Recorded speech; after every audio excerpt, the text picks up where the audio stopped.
subaxnimadii talaadada ee 21 Oktoobar 1969 saacadu markay ahayd 3 aroornimo waqtiga Muqdisho kuna beegnayd 24 saac kadib aaskii madaxweyne Cabdirashiid Cali Sharmaarke ayaa ciidamada militariga iyo kuwa booliiska iskaashanaya waxay qabsadeen dhismayaashii muhiimka ah ee dawladda ee ku yaalay magaalada Muqdisho waxay la wareegeen idaacaddii reediyo Muqdisho iyo jidadka waaweyn ee ka baxa ama laga soo galo magaalada haddaba maxaa soo dadejiyay afgambigan sidee ayaase loo qorsheeyay aynu dib ugu laabanno sanadkii 1967 iyo doorashadii madaxweynenimada Soomaaliya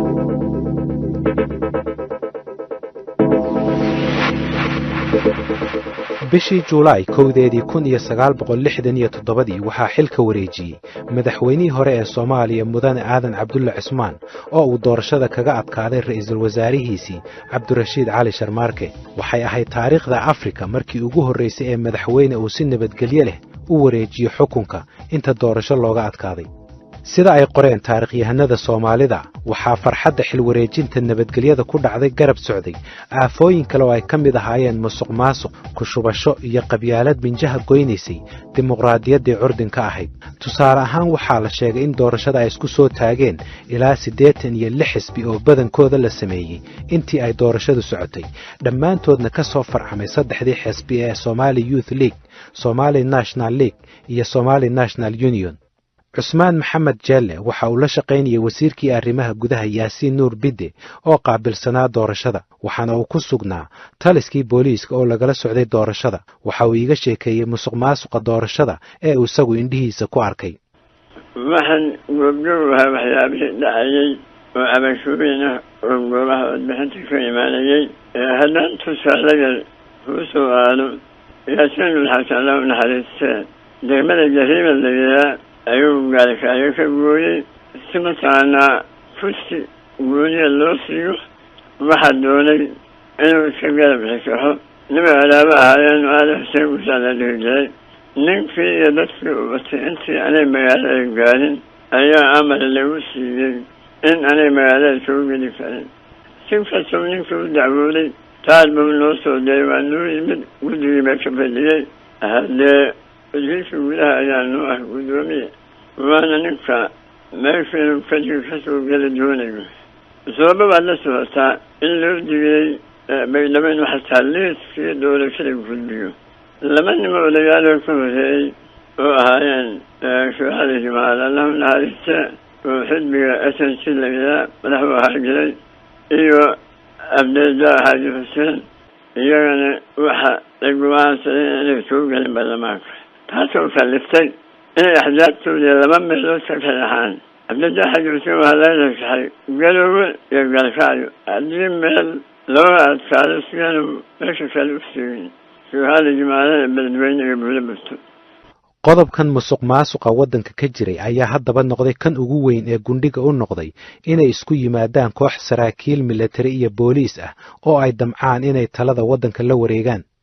waxay ahayd arrin ku qancisay saraakiishii inaysan dimuqraadiyad wanaagsan aysan ka jirin dalka sida uu sharaxayo Axmed Suleymaan Cabdalla oo ku magac dheer Axmed Suleymaan Dafle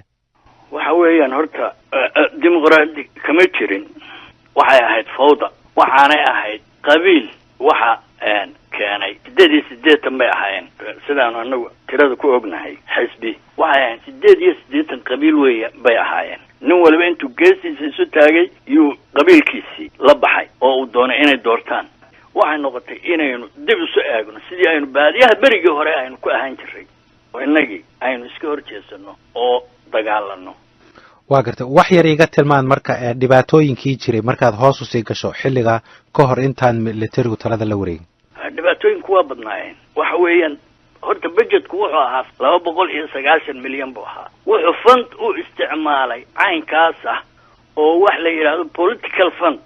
54 milyan baladaday oo aan wax allaale waxay dawladu qabteen wax allaale waxay tacliin u qabteen wax allaale waxay meel u qabteen aanay jirin rag uun la siiyey oo isagu siyaasiyan maaragta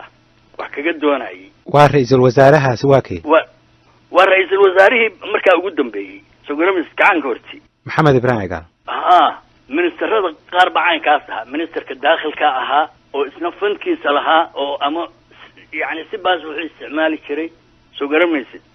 haddaba cidda iska lahayd fikradda hore ee ah in afgembi la sameeyo iyo goorta ay fikraddan dhalatay labaduba aragtiyo kala duwan ayaa laga qabaa umana badna in barnaamijkani xalliyo kala duwanaanshaha fikradeed ee arrintaasi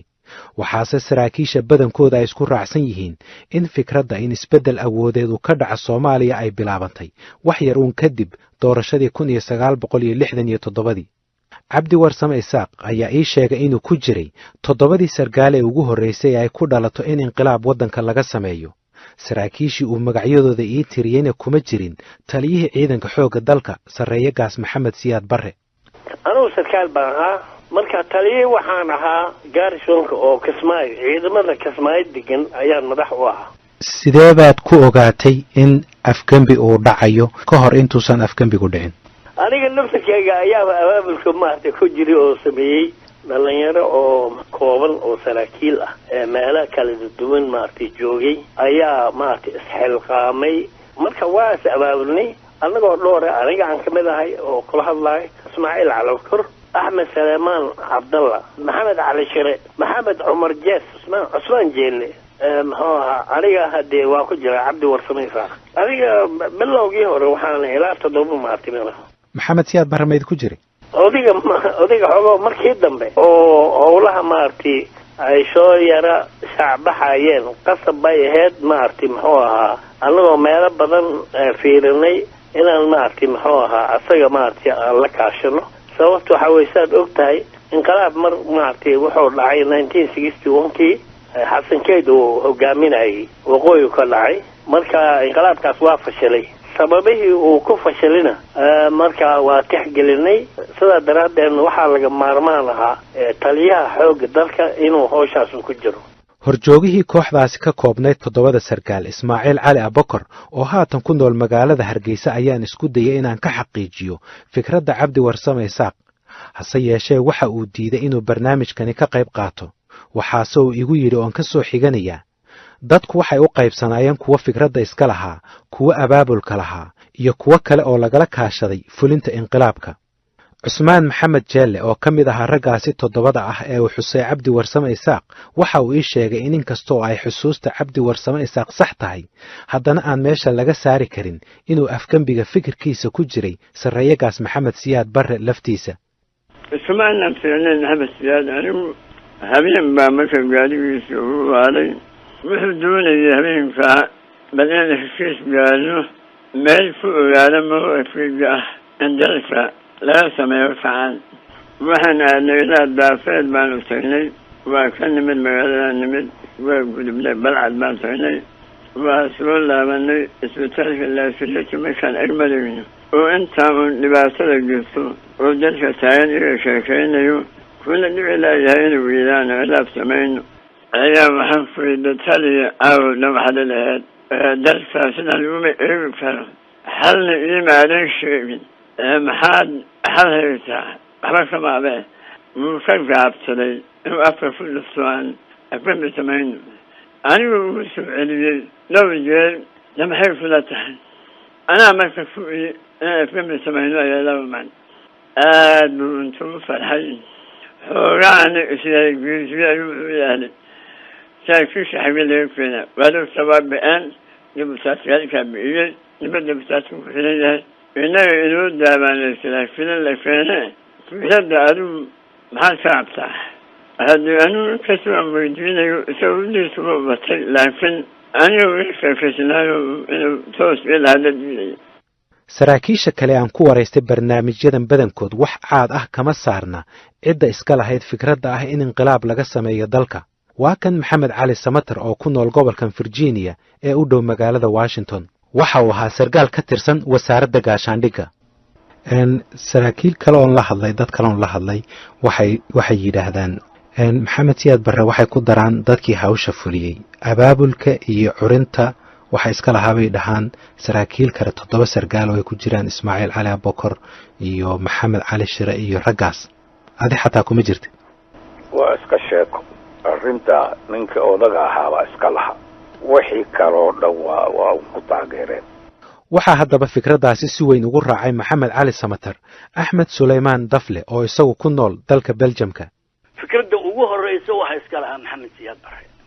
isagaa dadkaasoo dhan isu keenay oo qalqaaliyey wuu yeedhay waktigaa 2 sanadood laga joogo waxa weeyaan ismaaciil ninkii ugu horreeyey ee raggayaga ka mida ee uu u yeedhay buu ahaa buu ahaa waxaa la soo gaaray 15 Oktoobar 1969 madaxweynihii waddanka Cabdirashiid Cali Sharmaarke oo booqanaya dhul abaaro ba'an ay ku dhufteen oo ku yaala gobolka Sanaag ayaa lagu dilay magaalada Laascaanood madaxweynaha waxaa dilay mid ka mid ah askartii ilaalinaysay hase yeeshee cidda dilkaasi qaban qaabisay iyo ujeedada ka dambeysay labaduba waa hurgumo siyaasadeed oo la maareyn kari waayay ilaa maanta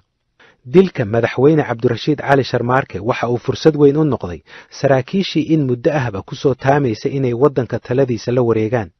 hadafka saraakiisha ee la wareegista taladana waxaa sii kaabay markii 20 bishii Oktoobar saacada uun kadib aaskii madaxweyne Cabdirashiid Cali Sharmaarke ay shir degdeg ah yeesheen golihii baarlamaanka balse ay ku guuldareysteen inay madaxweyne doortaan waxaa la isku mari waayay in madaxweyne loo magacaabo Xaaji Muuse Boqor oo ahaa musharax uu si weyn u taageerayay ra'iisul wasaare Maxamed Ibraahim Cigaal waa kan Axmed Suleymaan Cabdalla oo ka warramaya fikradda ku jirtay maskaxda saraakiisha inqilaabka wadda xilligaasi dilkii way ku baagantay ama ka faa'iideysa ha noqoto ama wax saxid ha noqoto soo garanaysid wax saxid baanay ahayd maalintii waa la isdili lahaa haddii maxaan ku idhaha Soomaaliya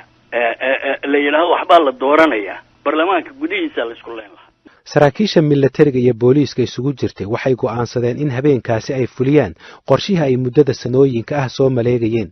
maxamed cali samatar ayaa ka hadlaya xusuustiisii markaasi iyo jawigii ka jiray magaalada Muqdisho kusoo bood ma suuroobayso xukun baa lala wareegaya oo dhibaatadiisa leh oo mushkilada laga hor imaan karo oo khasaare iyo dhiig badan oo daato dhici karo waxaas waktigaas ugu soo aaday waxa weeye xukunkii dalka waxaa dhacday faaruq madaxweynihii waa dhintay madaxweyne cusub lama dooran waxaa habeenkaa loogu aadiyey waxaa waaye berri waxaa dhici karta in la doorto madaxweyne cusub oo markaa ay noqoto madaxweynaha cusub in eed laga galo sidaa aawadeed wakti uu jiro faaruq xukunkii ayaa lagu beelay waxaan joogay taliska xoogga dalka Soomaaliya oo markaas xerada Afisyoona ku yeelay waxay ahayd maalintii la soo aasay madaxweynihii dhintay Cabdirashiid Cali Sharmaarke dabadeedna ragganagii arrimahaas ku jiray oo maamulkaas iyo abaabulkaas ku jiray waan iska aragnay waxayna nagula haboonaatay in habeenkaas la fuliyo hawshii qorshaysnayd subaxnimadii hore ee talaadadii 21 Oktoobar saacadu markay ahayd 3 subaxnimo ciidanka iyo booliiska Soomaaliya waxay la wareegeen gacan ku haynta goobaha muhiimka ah sida dhismayaasha dawladda idaacadda Radio Muqdisho jidadka soo gala iyo kuwa ka baxa magaalada Cabdi Warsame Isaaq ayaa ii sharaxay sidii ay arintaasi u dhacday gudoomiyihii markaa baarlamaanka Sheekh Mukhtaar baa maartay siihayaha ahaa madaxweynaha asna wuxuu amray wadanka maartay muxuu ahaa in nabadgelyadiisa la sugo adiga maartay ciidanka markiiba waxaa la geliyay heegan waa la diyaar garoobay in meelaha loo dhiibo rag dhalinyaro oo anaga fikirkeena maartay wata taangiga muxuu ahaa diyaar buu ahaa kulli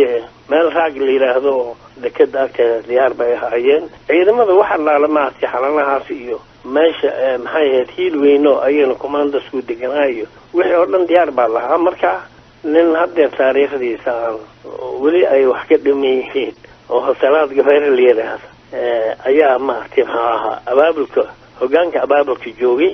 aniga ku xigeenkiisaan ahaa waxaan u dirnay maartay jeelle iyo Cusmaan Jeelle hadda ku sheegay taangiga muxuu ahaa gabayr iyo group kale iyo kullina ay operationkii maartay ayay kormeerayeen hawsha si u socdeen booliiska waxaa madax u ahaa qorsheel baa madax u ahaa qorsheel maxamed siyaad ay wada socdeen habeenkii oo dhan adiga saacad 9 saac markay tahay loo sheegay waxaa la yiraahday qorsheel ma raacaysa mise waa dhinac kale aadaysa marka waxa yidhi war ma la horsatay meeshii taliska booliiska ahayd iyo meel sarandi oo ciidamada daraawiishta ay deganaayeen iyo waxaas oo dhan la maartay muxuu ahaa waxaa lagu wareejiyay beebeyaal iyo maaragtay hore baa loo qabtay marka waxaa la yidhi waxaas waa la qabtay howshaas waa dhantaa la yidhi adigaan maaragtay ku wargelinayna keliya howshana sidaasay maaragtay ku dhamaatay axmed sulaymaan dafle ayaan wax ka weydiiyey tallaabooyinkii ugu horreeyay ay ciidanku qaadeen adigu xilkaagu muxuu ahaa markaa jagadaadu maxay ahayd darajadaada anugu darajadeedu mijir bay ahayd gaashaanle waxaan ahaa maxaan ku idhahdaa sarkaal ka tirsan headquarterka maxaan ku idhahdaa gaashaandhigga oo qaabilsan wardoonka sirta ma maqashay military intelligence subaxdii markaa kacaan ku dhashay hawsheedu waxay ahayd anugu ninka qura dawladda yaqaanaan ahaa nin dhacas ku shaqayn jiray waddanka meel walba kaga jiri karay yaan ahaa ninka dawladda markaa ragga iyagii militariga ugu aqoon badan iyaga iyo meelahay degan yihiin baan ahaa dabadeed ninkii soo xidhxidhay ee iyaga loo diray inuu soo xidhxidho yaan ahaa yaad soo xidhxirtay marka xubno badan oo dawladdaa la xidhxiray kadib dawladdii intii ahayd oo dhan waliba waxaa ku jiray kuwa aan markaa dawladda ahayn oo muse boqoriya lahaa iyo maxaan ku idhahdaa cabdirasaaq iyo aadan cadde iyo lahaa oo dawladihii hore ahaan jiray maxaa loo xidhayana de waxaa loo xidhayay maxaan ku idhahdaa yaanay kacaanka iyagu maxaan ku idhahdaa la dagaalamin waa ragga in xukunkiina dee markaa laga kaxeeyo yaa loo xidhayay waxaanu ku xidhnay guri sharaf leh oo maxaan ku idhahdaa madaxweynuhu lahaa oo afgooye ahaa gurigaasaanu ku xidhnay saacaddu markii ay ahayd 6dii subaxnimo waxaa war cad laga akhriyey idaacadda reediyo muqdisho codka ummadda soomaaliyeed waxaana warkaasi cad lagu sheegay in tallaabadaa ciidanku qaadeen loo qaaday si soomaaliya looga badbaadiyo musuqmaasuqa iyo qabyaaladda ay ku dhaqmayeen dabaqadihii wax xukumayey waxaana dadweynaha loo sheegay in mar dhow uu soo gaari doono war wanaagsan subaxdiiba waddanka si fiican baan u qabanay markii waagu beriyey waddanku gacantayada ku jiray wax dhiiga kuma daadan badan iyo yar midna waxaanu subaxdiiba soo saaray xaashdii koowaad oo siyaasaddii waddanka gudihiisa aanu ku dhaqaynay iyo tii maxaan ku idhaha dibadda aanu kula dhaqmaynay intaba ay ku qeexan tahay waa subaxdii 21 October inay wax iska diyaarsanaayeen sida aad ku garanaysaa waa sidaa barqanimadii subaxdaasi 21 October waxaa soo baxay hadalkii labaad ee ciidanka waxaana looga dhawaaqay in dalka uu ka dhashay kacaan galinkii dambe ee maalintaasi ayaa kulan ay saraakiisha ciidanku ku yeesheen shir kale ofishaale waxaa magaca hogaamiyaha golaha kacaanka ku hadlay maxamed siyaad barre waxaa looga dhawaaqay in la aasaasay golaha sare ee kacaanka oo ka kooban 25 xubnood qabsashada xukunka ee militariga waxay ahayd mid ay dad badan markaasi soo dhaweeyeen sida uu xusuusto mid kamida macallimiintii dugsiyada sare ee magaalada muqdisho maxamed faarax jimcaale anuu markii kacaanku dhashay waxaan shaqaynayay 1 sano iyo 6 bilood aad baa loogu farxay aad baa loo soo dhaweeyey tallaabadii ugu horreeyey oo uu qaaday waxay ahayd niman mutacalimiin oo dhalinyaro oo maamul yaqaana oo wasiiro ah baa markii hore wasaaradihii loo magacaabay runtii waxa weeye nin kasta oo wax bartay waa ku faraxsanaa rajaa gashay cadaalad inay soo socoto buu qalbiga gashay niyeystay waa gartay marka waxaad leedahay lagaba maarmaan buu ahaa kacaanku inuu yimaado ilaa waxay ahayd khasab bay ahayd laga maarmaan buu ahaa ubax baa meel walba rag dumar caruur oday nin walba ubax buu la soo kacay rag in laga qabto nin walba oo Soomaaliya raalli buu ka ahaa dhibaato yani ay jirtay 9 sano yani wax cadaalad xumo ah oo aan loo adkeysan karin baa dadku maray dadka qaar waxay yiraahdaan dimuqraadiyad curdina oo koreysay ayaa wadanka ka jirtay haddii uusan kacaanku iman lahayn maanta Soomaaliya wadan ka bedelan buu noqon lahaa kan oo hadaya run maaha waxa soo socday anarkii baa socday hoos baa loo socday yani xageeba taasajadu mar haddaan doorashadii aysan ahayn cadaalad ahayn wax la dooran karin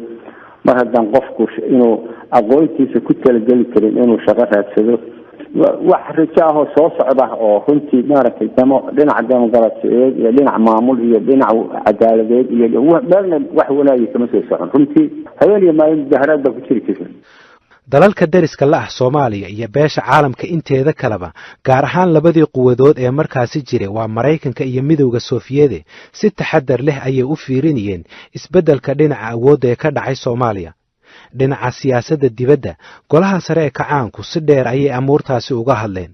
warkii caddaa ee ka soo baxayna waxay ku sheegeen inay raaci doonaan siyaasad meeldhexaad ah iyadoo xiriir saaxiibtinimo lala samaysanayo waddamada dunida. golaha sare kacaanku waxaa kaloo ay warka cad ay soo saareen ku sheegeen inaysan faragelinayn arrimaha gudaha ee dal kale, balse ay si muuqata u taageeri doonaan halgannada dhaqdhaqaaqa xornimadoonka ah ee ku jira gacmaha gumaysiga.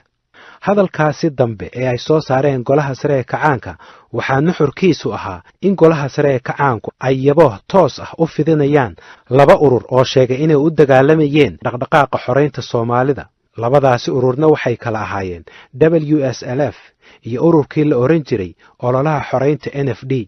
hadalkaasi kadibna afayeen hadlay dawladda Itoobiya ayaa maalintii xigtay afkambiga sheegay in madax sharaf Itoobiyaan ah oo xilligaasi magaalada Muqdisho u yimid aaska madaxweyne Cabdirashiid Cali Sharmaarke iyo diblomaasiyiin ka joogtay magaalada Muqdishoba inay la soo noqonayso. waxaa isna walaac ka soo yeeray dhinaca dawladda Kenya kaasi oo ku saabsanaa in militarigu aysan ixtiraami doonin heshiis colaad joojin ah oo 1967 ay kala saxeexdeen ra'iisul wasaare Maxamed Xaaji Ibraahim Cigaal iyo madaxweynihii hore ee Kenya Jomo Kenyatta.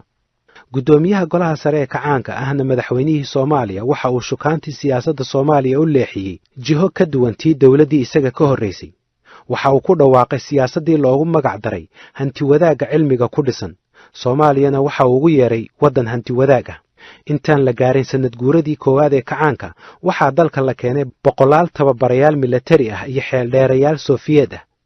xaruntii ugu weyneed ee wakaaladda sirdoonka ee Sofiyeedka KGB ee qaaradda Afrika waxaa laga dhisay caasimadda Soomaaliya ee Muqdisho. si kastaba ha ahaatee si ay militarigu xididdo ugu sii taagaan nidaamka ay la yimaadeen ee hanti wadaagga ah waxay qarameeyeen shirkado iyo mashruucyo dhowr ah oo ay lahaayeen shirkado iyo dalal shisheeye iyo weliba kuwa ay Soomaali leedahay. hantiyaha la qarameeyey waxaa ku jiray bankiyo, xarumo dhaqan, shirkado iyo hay-ado kale oo dhaqaale. dawladdii hanti wadaagga ahayd waxay bilowday inay xirto iskuuladii iyo xarumihii waxbarashada ee ay maamulayeen dadka ajaanibta ah. tallaabadaasina waxay qayb ka ahayd socodka hanaankii lagu hirgelinayay qoraalka farta afka Soomaaliga oo aan hore u qornayn. sanadkii 1972 ayaana markii ugu horreysay taariikhda dalka Soomaaliya la qoray farta afka Soomaaliga. arrintan ayay xubnihii dawladdaasi ku jiray isku raacsan yihiin inay ahayd siyaasaddii ugu taabagalsanayd ee uu sameeyo kacaankii 21 Oktoobar. waa kan Axmed Saleebaan Dafle oo arrintaasi ka hadlaya. kushii ugu weyneeda kacaanku gaaray waxay ahayd af Soomaaliga la qoray 5% bay ahayd. maxaan ku idhaahdaa waxa wax qori kara ee wax akhriyi kara ummadda Soomaaliyeed markii hore af Soomaaliga ka hor. markii af Soomaaliga la qoray ummaddii wax qoraysay ee Soomaaliyeed waxay noqotay 7%. waa sanado yar gudaheed baynu sidaa ku noqonnay oo ku gaadhnay. waxa layna siiyey maxaan ku idhaahdaa prizes baa layna siiyey, World Prizes, UNESCO Prize of Literacy, waxa layna siiyey Shah Prize of Literacy, boqorkii Shah u bixinayay ee Iran. isla sanadkaasi madaxweyne Maxamed Siyaad Barre waxa uu Soomaaliya ku daray ururka Jaamacadda Carabta. abaalgudna waxaa looga dhigay taageero badan oo lacag ah. 2 sano kadib 1974 waxaa dawladda Soomaaliya ay martigelisay kalfadhigii 11aad ee dalalka Midowga Afrika. waxaana madaxweyne Maxamed Siyaad Barre uu noqday gudoomiye sanadeedka ururka Midowga Afrika OAU. muddadii uu xilkaasi hayayna 2 waddan oo Afrikaan ah oo kala ah Angola iyo Mozambique ayaa xornimo ka qaatay gumaysigii Boortaqiiska.